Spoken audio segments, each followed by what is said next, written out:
Hello दोस्तों, welcome back. दोस्तों, आज के इस वीडियो के अंदर हम लोग बिजनेस कम्युनिकेशन के मोस्ट इंपॉर्टेंट क्वेश्चंस को डिस्कस करेंगे। तो मैं आप लोगों के साथ में 12 मोस्ट इंपॉर्टेंट क्वेश्चंस को यहाँ पर शेयर करूँगा, जिसको अगर आप पढ़ोगे और पढ़ करके जाओगे एग्जाम में तो यही 12 क्वेश्चंस के अंदर से ही ज़्यादातर आपको देखने को मिलेगा। ठीक है, तो पास होना तो एक अलग बात हो जाएगी, मतलब आपके अच्छे खासे परसेंटेज भी बन जाएंगे। अगर अभी तक आपने कुछ नहीं पढ़ा है तो जाओ और जा कर के इन सारे क्वेश्चंस को अच्छे तरीके से रिवाइज कर लो, देख लो, समझ लो। सारे वीडियोस जो भी है मैंने आप लोगों के साथ में शेयर करके ऑलरेडी रखे हुए हैं। शॉर्ट वीडियोस, सेपरेट वीडियोस को अलग अलग बनाया हुआ, एक लॉन्ग वीडियोस 1.5 घंटे का अलग से बनाया हुआ आप लोगों के लिए। ठीक है, तो उन सारे वीडियोस को अगर देख लो, अगर नहीं अभी तक देखा है तो इन सारी चीज़ों को देखो और इन सारे फोकस जो क्वेश्चंस मैं आप लोगों के साथ में शेयर कर रहा हूँ उनके ऊपर थोड़ा सा ज़्यादा फोकस करो। ठीक है, तो चलो बात करते हैं यहाँ पर बिजनेस कम्युनिकेशन के ऊपर, MBA फर्स्ट सेमेस्टर के MBA 107। ठीक है, सबसे पहला क्वेश्चन यहाँ पर देखो क्या है, प्रेस रिलीज के बारे में बताना है। मतलब ये क्वेश्चन आपसे कई बार पूछा गया है, इसको देख लेना और अच्छी तरीके से पढ़ना। या तो आपसे प्रेस रिलीज के बारे में पूछा जाएगा या तो आपको एक ऐसी सिचुएशन दी जाएगी, आपको प्रेस रिलीज उसमें से लिखना होगा। तो अब प्रेस रिलीज मान लो लिखने के लिए आ जाता है तो उसके जितने भी एलिमेंट्स हैं, एलिमेंट्स में जैसे आपको पता है कि प्रेस रिलीज का जो लेबल है, उसके बाद में हेडिंग कब आती है, सब हेडिंग, ये सारे जितने भी एलिमेंट्स हैं 1 बाय 1 सारी चीज़ों को आपको अच्छी तरीके से, जो हेडिंग्स होती हैं उसका फॉर्मेट अच्छी तरीके से आपको ध्यान होना चाहिए।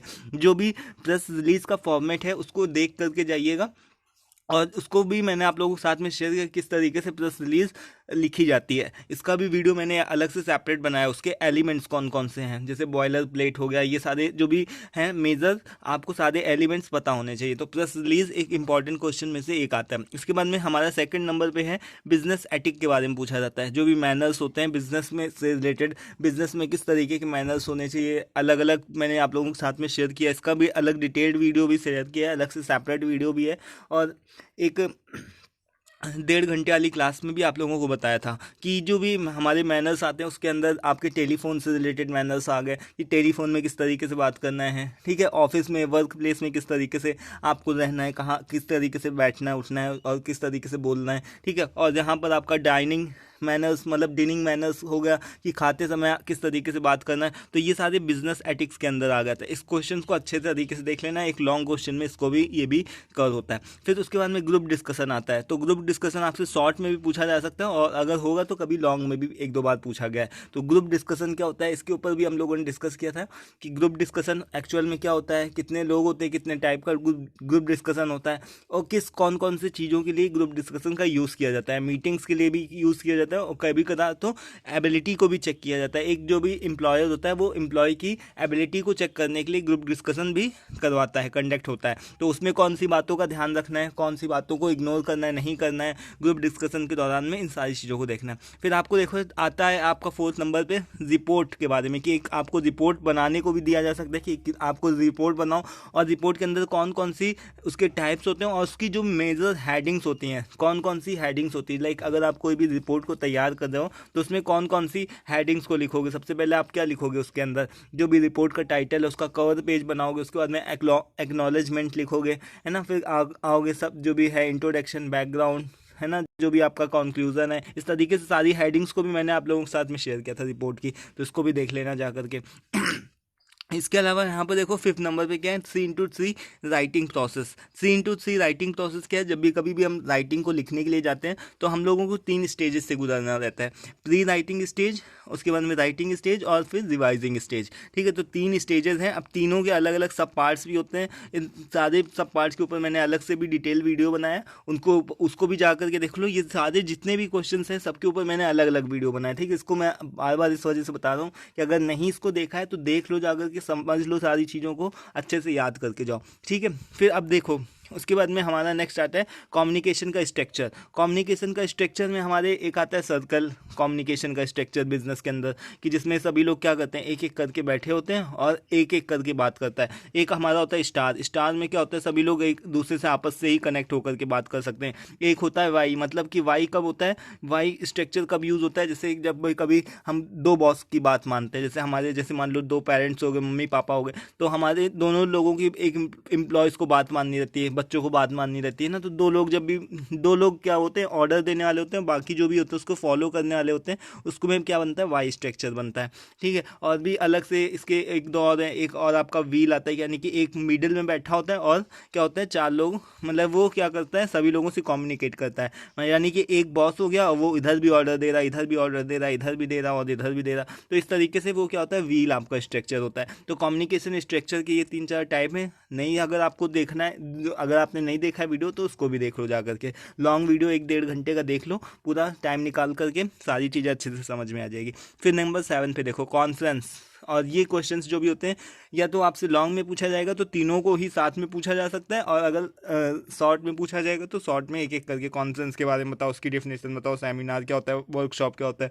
तो कॉन्फ्रेंस क्या होता है, बेसिकली क्या होती है, मीटिंग होती है प्रोफेशनल की। जब दो चार जब भी प्रोफेशनल्स आपस में मिलके मीटिंग करते हैं और आउटसाइडर्स जो भी होते हैं नहीं अलाउड होते हैं, केवल सेम बैकग्राउंड के लोग बात करते हैं और कॉन्फ्रेंस करते हैं, तो वो क्या होता है, कॉन्फ्रेंस होता है। सेमिनार में क्या होता है, सभी आउटसाइडर्स भी अलाउ होते हैं और सभी लोगों को एक तरीके से नॉलेज दी जाती है, तो सेमिनार अलग हो गया। वर्कशॉप क्या होता है, सेमिनार का ही ये क्या होता है, थोड़ा सा प्रैक्टिकल पार्ट होता है। सेमिनार में हम केवल सुनते हैं चीज़ों को, बट वर्कशॉप में हम प्रैक्टिकल करके भी देखते हैं। उसके बाद में देखो 8 नंबर में क्या लिखा हुआ है कि define communication and it's process. Communication क्या होता है, पता ही है कि एक्ट ऑफ ट्रांसफरिंग इंफॉर्मेशन, है ना, facts, ideas, emotions one and another, मतलब एक से दूसरे जगह तक पहुंचाना, यही सारी चीज़ों को। इसके बाद में इसमें दो लोगों का इन्वॉल्व होते हैं, एक क्या होता है कि एक सेंडर होता है, एक रिसीवर होता है, दो लोग इन्वॉल्व होते हैं कम्युनिकेशन में, है ना। तो ये सारी चीज़ों को भी हम लोगों ने कम्युनिकेशन क्या होता है उसका प्रोसेस में 6 चीज़ें आती हैं। सबसे पहले कौन आता है, एक सेंडर आता है जो मैसेज को भेजता है।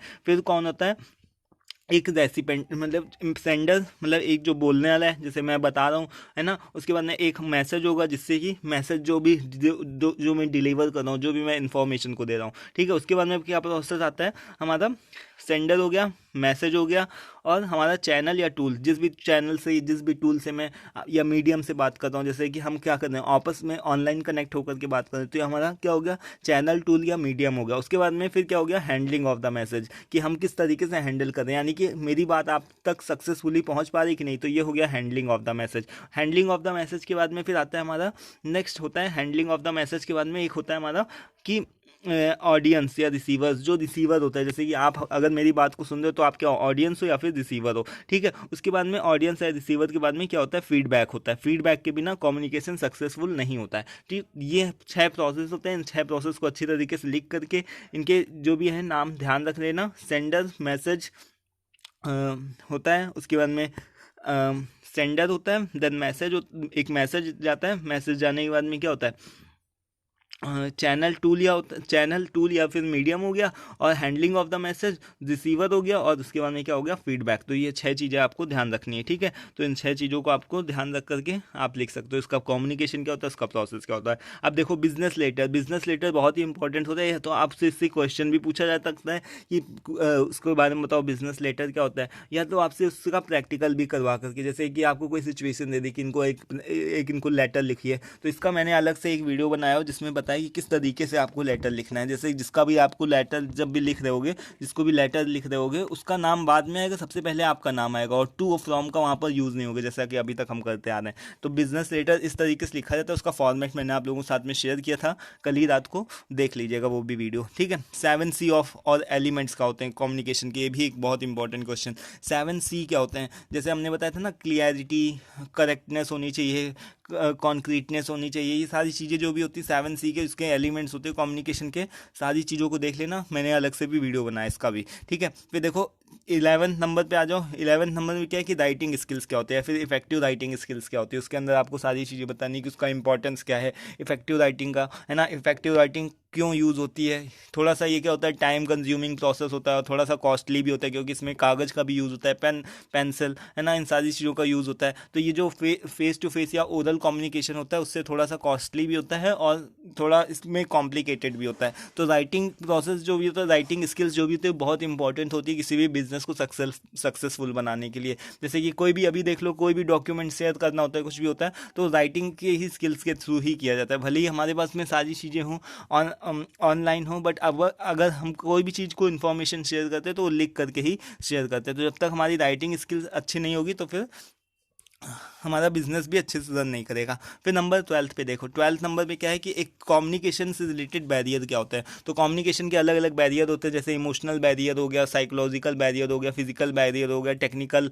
हो गया, लिंग्विस्टिक बैरियर हो गया, ऑर्गेनाइजेशनल बैरियर हो गया। तो ये अलग अलग टाइप होते हैं, है ना, बैरियर्स के। इसका मैंने भी बताया, इसके बैरियर्स के बारे में भी अलग से सेपरेट वीडियो बनाया। और इससे रिलेटेड एक आपकी केस स्टडी भी पूछी जा सकती है कि मान लो जो केस स्टडी होती है, केस स्टडी भी बहुत इंपॉर्टेंट है, हर बार आ रही, हर एक क्वेश्चन पेपर में आ रही, ठीक है। तो केस स्टडी को अच्छे से पढ़ करके जाएगी, मतलब इसके जो भी है एलिमेंट्स उसको पढ़ करके जाएगी कि बैरियर क्या होता है। और बैरियर से रिलेटेड आपको केस स्टडी को भी सॉल्व करना पड़ेगा, अगर हो जाएगा तो। अगर वहाँ कोई भी केस स्टडी आएगी तो बैरियर से ही रिलेटेड आएगी, ज़्यादातर यही चांसेस बनते हैं। तो ये 12 क्वेश्चन थे जिसको मैंने आप लोगों के साथ में शेयर किया। अगर कोई भी कंफ्यूजन है, डाउट है स्टिल, तो आप प्लीज़ बताइए वहाँ पर से, जो भी आपके सारे डाउट्स हैं और वो सारी चीज़ें आपकी सॉल्व करी जाएगी, ठीक है।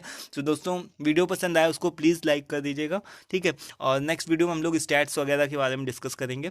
तो आज की इस वीडियो में इतना ही, मिलते हैं नेक्स्ट वीडियो में। Till then take care, thank you and